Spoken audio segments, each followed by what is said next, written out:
Okay, so we were talking about how the Nazis were able to win elections in the German lawmaking body, and Hitler ran for president, and he loses a very narrow margin. He loses out to Paul von Hindenburg, and Hindenburg is a guy who was a World War I general. He's very well respected in the country, and he's well liked, even though he's not a member of the Nazi Party. And people very much look at him and like him. You can see right here, he's kind of got a grizzled veteran look with that mustache and the close cropped hair. He's older. He's in his 80s when he gets elected, but people see him as a really stabilizing force.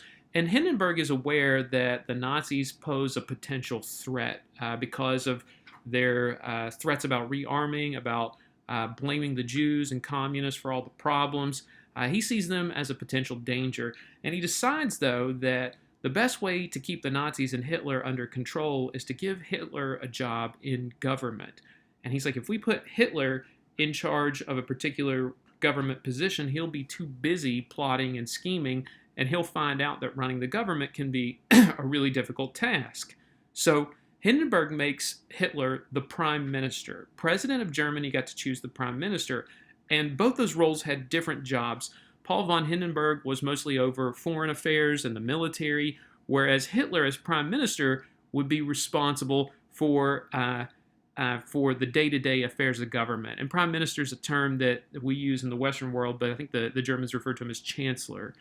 So they both will have government jobs, important jobs, but Paul von Hindenburg says, let's put Hitler to work and make the Nazis see that governing it is really difficult. Plus, a lot of people thought once the Nazis get in power, you always campaign and say some radical things, but once you get in office, you calm it down a little bit. You don't need quite the rhetoric. Well, unfortunately for Paul von Hindenburg, he's going to be wrong, and painfully wrong. Paul von Hindenburg doesn't last too long in office, though, and unfortunately for Paul von Hindenburg, he dies. He's older and he dies of natural causes. There are a number of other things that happened between his death and Hitler's rise, but basically, instead of electing a new president, Hitler himself says, yeah, I'm going to be the chancellor and I'm also going to be the president. And he gives himself a new title. He calls himself the Fuhrer. Hitler, as Fuhrer, now has the powers of both chancellor and that of president, but he's not done. He asked the German lawmaking body, he asked them to pass a law called the Enabling Act. And the Enabling Act for Hitler, this law would give him all lawmaking authority in Germany, meaning that the German Reichstag, the lawmaking body, would transfer their ability to create and pass laws over to Hitler and only him. And because most of them are Nazis, they vote for it. Some of them don't vote for it, but a lot of them get intimidated into voting for it, and the Enabling Act literally enables Hitler to pass all laws himself. And once he's got that power, he's going to start implementing his plans for Germany.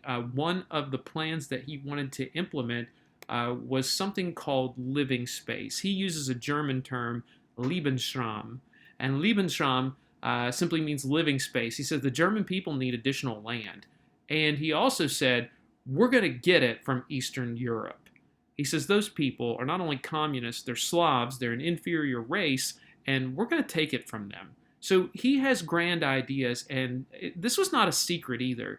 When Hitler wrote his book Mein Kampf, he had talked about the German people's need for living space. And he says, we want to expand, and it's going to be at the expense of Eastern Europe. We're going to take it from them because we're better than them.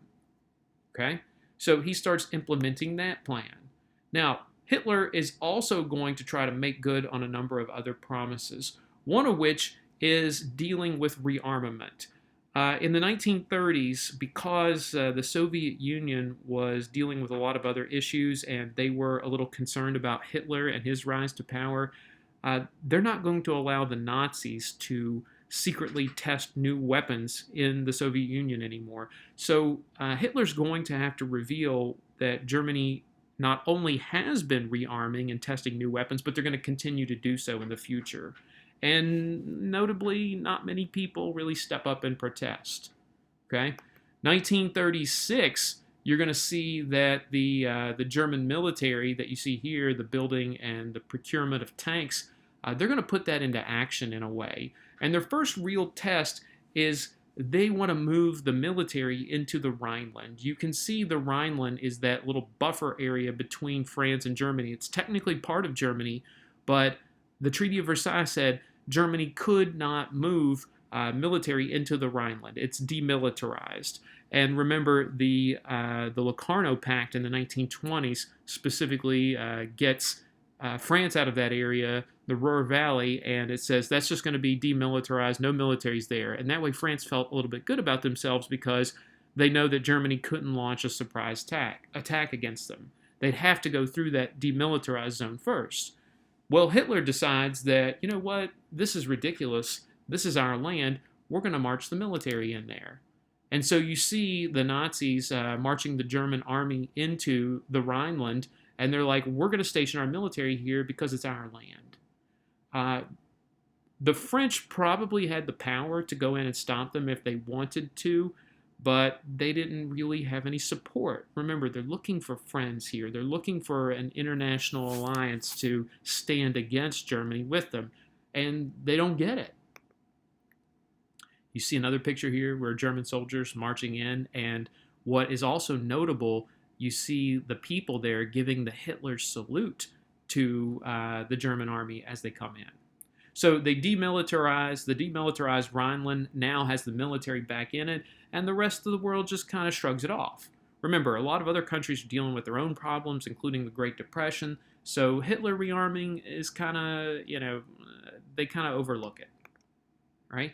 Hitler is also going to get involved in the Spanish Civil War. All right, we'll pick up with that one in our next video.